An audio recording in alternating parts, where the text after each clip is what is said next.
Well, good evening, everyone. I'm very happy to be able to talk to you in this webinar today. And first of all, I would like to thank PSC for the great work that they've been doing for a long time. This is not the first time I'm talking in their conferences. It's a great pleasure and honor to be part of this series, which is very interesting in my point of view. And we are starting this event I think in the 1st of October every year. We, the Palestinians, the citizens of Israel, we commemorate the second Intifada, Habbat al-Quds wal-Aqsa, that started late September 2000 and early October. And I would like to talk a little bit about this event, because I think when we are talking about Israel in the context of apartheid, this is maybe the most clear event that I can think of as a good proof of the Israeli apartheid. But before that, I would like to give some background, and then I will get back to my main issue to talk about the commemoration of the 1st of October, which is maybe very similar to the Bloody Sunday that happened in Ireland a few decades ago. Now, in the case of Israel, anyone who's traveling inside Israel then do not need a tour guide or a lecturer that will join him in order to see discrimination and racism in all fields of life between the Jewish majority and the Arab Palestinian minority who are citizens of the state of Israel. Nobody has to tell you anything. You just drive your car from one place to the other, and it will be your first time in Israel. You would see alone whenever you are seeing the developed Jewish areas and you are going to the underdeveloped Arab areas. You don't need anyone telling you anything. You can see everything simply through your eyes, and nobody has to prove anything or give you some numbers or statistics or any complicated issues. You can see discrimination in all fields of life very easily when you are driving your car in Israel from Arab to Jewish areas. Another very important thing, when we are just saying this fact that you are passing from the Arab and Jewish areas, it's not clear usually to people who are living in the democratic world, because usually all of the cities in the world are mixed cities. You have different parts of the population immigrating to the cities for more academic opportunities or for more job opportunities or something like this. This process, which the whole world is talking about it since second half of the 19th century, of immigration by youth to the cities, in Israel, the whole community is built on racial separation. More than 90% of Israeli citizens, I'm talking, are living on racial separation, Arabs alone and Jews alone.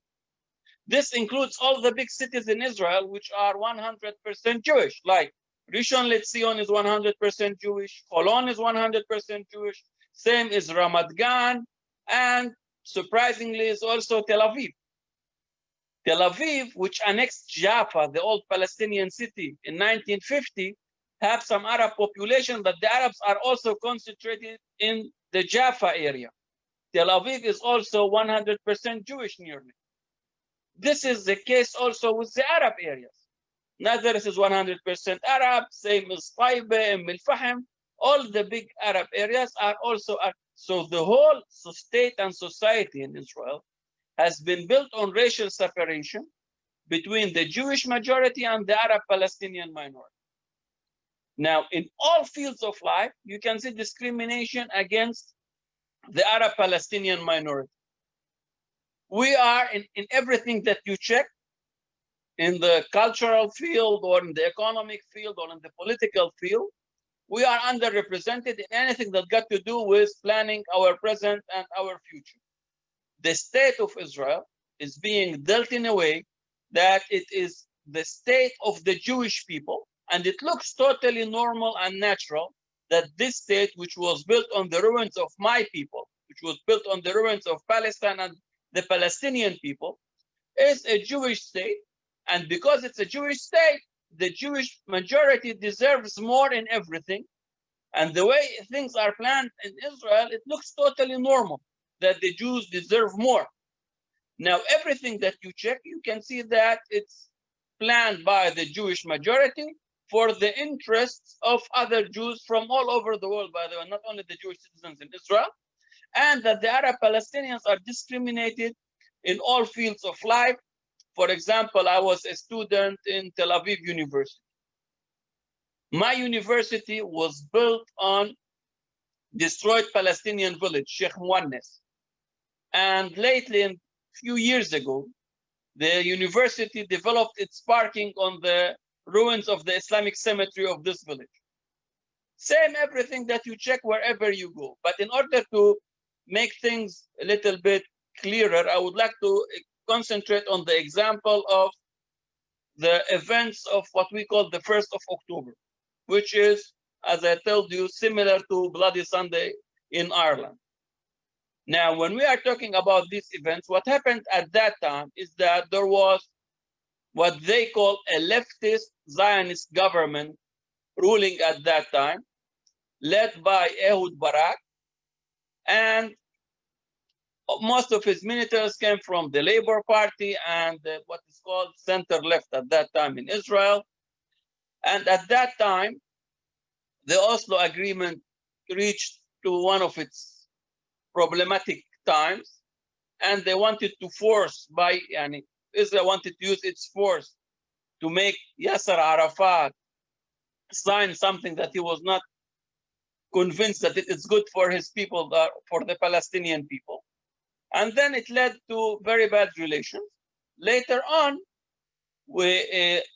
Barak allowed late Ariel Sharon to go to the Al-Aqsa Mosque, joined by a lot of forces. This brought a lot of anger, and the Palestinians went on the streets to voice up this anger and to tell the Israeli government that we do not agree on humiliating our leadership or our holy places. And the Israeli government reacted in a very violent and inhuman way. In a few days, there were a lot of casualties, a lot of shaheeds in this period.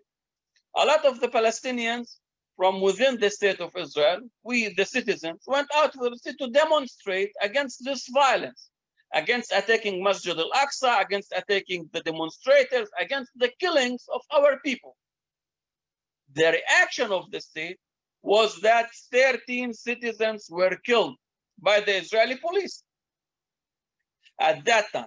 Now, we are talking about a leftist Zionist government, and at that time, the Minister of Interior Defense was a professor from Tel Aviv University. Now I think he's still in London. His name is Professor Shlomo Ben Ami. This was the minister who was responsible on the police.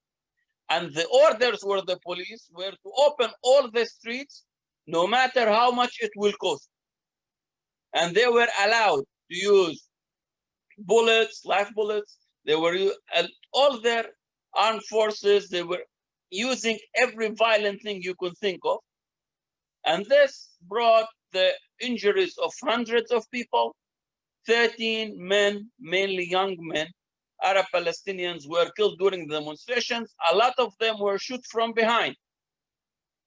After a lot of demonstrations, Israel decides to make an investigation committee led by a very famous judge at that time. And this committee decides at its conclusions that the police in the state of Israel deals with the Arab Palestinian minorities like enemies. But they did not think that anyone should be held responsible for that. They can deal with us as enemies, but nobody should pay anything for this. They are allowed to do so. I don't know why. And nobody was held responsible, and nobody was put in jail for the killings of 13 citizens. In the 1st of October every year, we commemorate this very important event. And our main political claims here that we are fighting, we are struggling to have an independent international investigation committee that can do what we all like to do, to bring the criminals to justice. That's all. Now, probably Sausan will continue much more on the 1st of October events. I would like to just say a few more remarks, and then I would love at the end of the session to hear your questions and see what can we answer from all these questions. I would like to tell you a few things as a member in the Knesset. What kinds of, where do we see this racism? What happens? How does racism and apartheid look like in the state of Israel? First of all, you can see the total control of the Jewish majority on all the committees that got to do with planning the present and the future of this place. You see full control of everything that got to do with the natural resources of this place. And you can see that every elite that you check in this part of the world is mainly Jewish, nearly all of it. On the margins, you can see here and there very small numbers of Palestinians. This includes everything that you check, including also, for example, what you know as a very open-minded liberal journal, which is Haaretz, that part of it is also published in English. You should check, for example, how many Arab editors had Haaretz in its century. I can tell you it's very easy, 0. Same representation we have in all the important places in this part of the world. This includes, now we are all in the whole world facing the coronavirus. The coronavirus made it much more clear the racism and discrimination that we suffer from. And with this, I'm going to conclude my talk. For example, I'm a member in the parliament and I'm a member in the education committee. Now in Israel 2020, we have something like 100,000 Arab Palestinians from the Bedouin community in the south and the Negev desert, who are living in what is called in Israel unrecognized villages. People who are living on their historical land, but Israel do not acknowledge their basic rights that they are living on their historical land, and they are not given any services from the state. We are talking about 100,000 people that don't have water supplies and normal electricity supplies to their houses. Now, what happens with the coronavirus? Their students, their children, first of all, cannot go to school.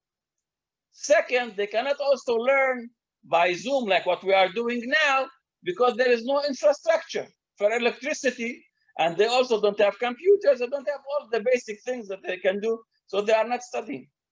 Now, we have similar cases for something like 400,000 students, school students in Israel, because of there is no infrastructure in Arab areas, including recognized cities, big cities like Nazareth or Al-Fahim.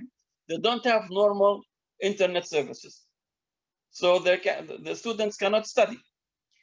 They don't have basic electricity supplies, but everything here, it's really hard to explain how crazy are the gaps between the Arab Palestinian minority and the Jewish majority inside the state of Israel.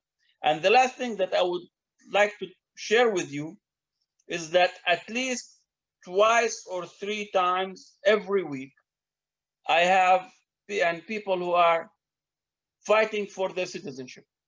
Because according to the citizenship law in Israel, which prefers Jews on all the others, any Jew in the world can decide whenever he or she likes to become citizens of the Israeli state.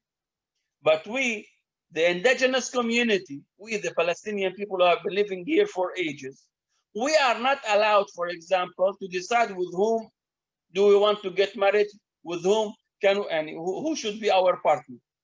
If we do not get married with someone from within the state, and if we, for example, would like to get married with our friend or cousin or someone that we knew from the West Bank, he or she cannot become citizens.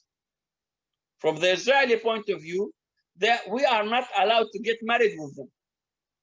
So they can keep here for decades, but they will never be citizens because from the Israeli point of view, these people were born for the wrong race.